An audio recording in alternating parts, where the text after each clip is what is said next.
But, moving on to, someone who has really inspired, Simone Biles has done that. We've got basically an award show done by Xavier Mah recently, not only to launch his new shoe line, but also, to give an award to basically all the superwomen in Malaysia who's nice. Done so much for the industry in the last 20, 30 years. Talking about the BAX Superwoman event. Check this out.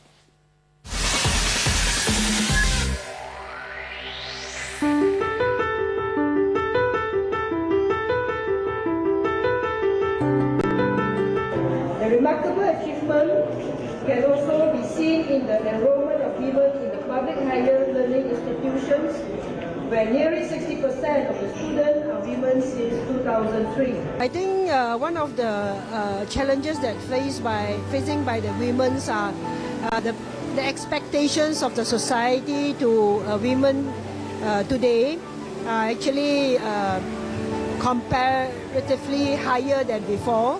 But at the same time, they are not only need to be excel in their career, and also they need to also look after their family. And this is why they need to be multitask. And I must say that most of the women, they actually achieve that and they perform quite well. But there is still some discrimination because of the conservative and traditional kind of mindset. They are still grasping that we need to work double harder than the other gender. Yeah, the government put in a lots of effort to help the women, okay, to bring them back to career, and also we provide a numbers of incentive to the company who bring them back through the talent corp. On top of that, we also came out with some affirmative action to make sure that we will be able to achieve at least 30% women in decision-making level, started from government-linked company and also public-listed company. I would like to praise the awards given by this Xavier Mah Consultancy to all these 6 very great ladies. And it's the honor given to them is actually a recognition to encourage more women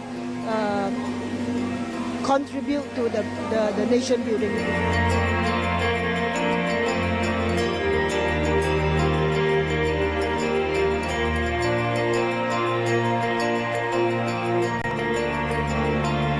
The person, as an athlete whom I looked up, was Ann Parker.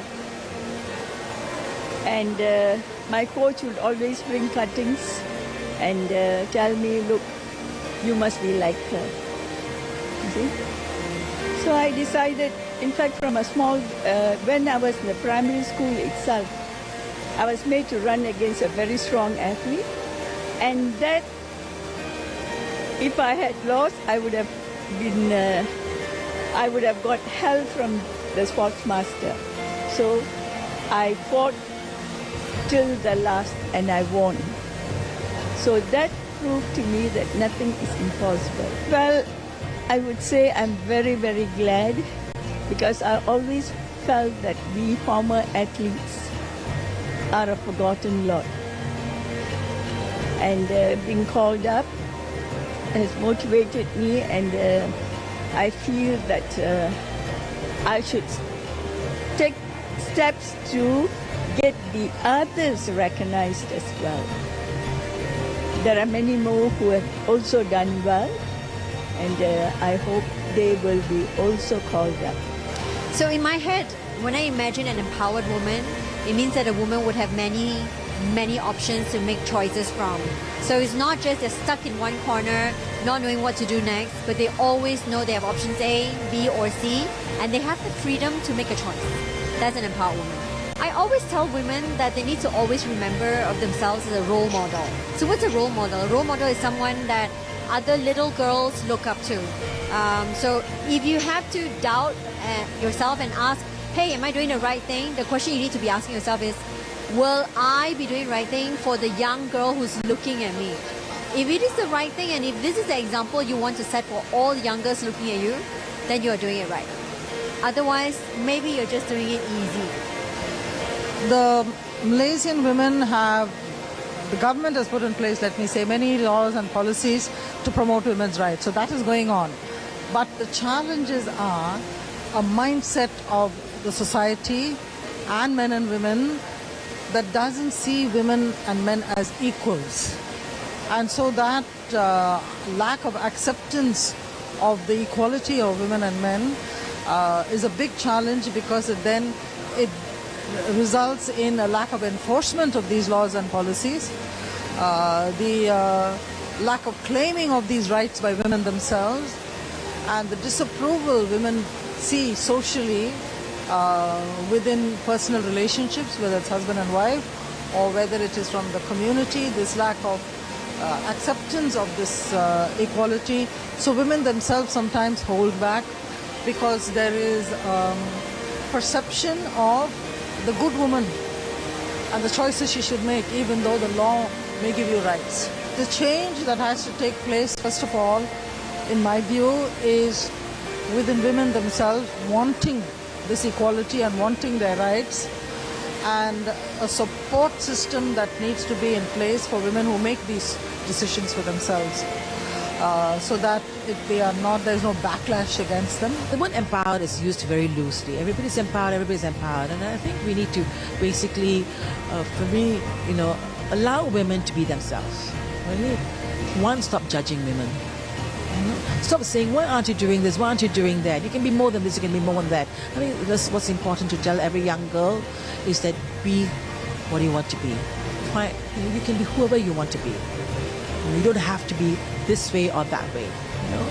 I think it's really important also that when women share their dreams, share their aspirations, that we support it. Either not just moral support, but we also support with education, with funds, with whatever support you can, because women do need that extra help because of the discrimination that they face, right? So it's not enough to say, I did it so you can do it, because not all women have the same experience, have the same privilege. Right? You speak English, you live in the Klang Valley, you're going to get more privileges than a woman who's from Kedah, who may not have access to agencies here, who may not be able to fill up a form or use a computer. So I think we need to always identify there are different kinds of women. We need to recognize there are different kinds of women and gear your help according to what they need.